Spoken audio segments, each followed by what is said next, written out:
public notice from Murang'a University of Technology. Then this is Senator Gideon Moi on his way for burial of Kasarani MP Mercy Gakuya's father, Mzee Washington Mwangi. This is in Kiharu when he's riding a motorbike. Then this is in Nuka. This is a suicide prevention and awareness webinar where the Sheila, Honorable Anthony Oloch, then there's Salima Macharia and Odhiambo and Fodi.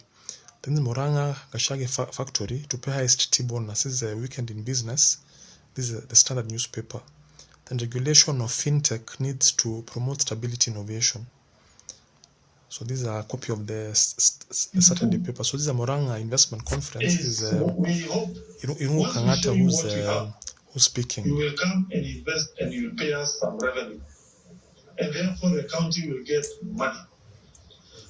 If you don't do that, we will be compelled to add more taxes to Murang'a people.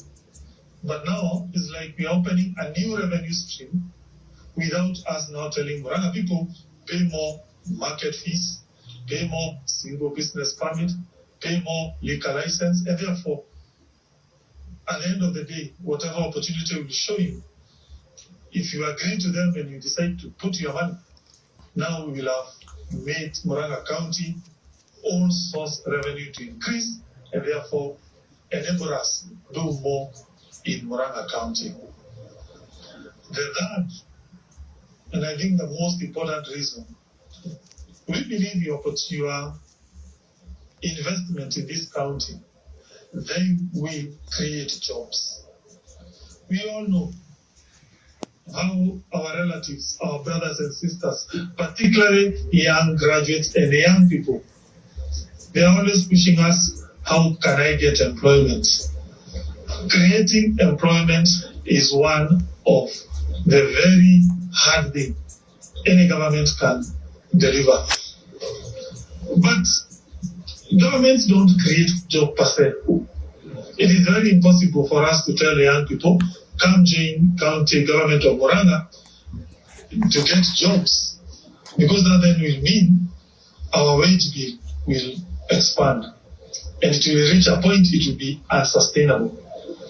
Jobs are created by private sector, you persons who are here.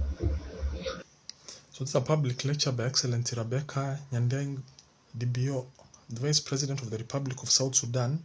This is on Tuesday, 25th August, 10 a.m. at Murang'a University of Technology, Tuition Block 2.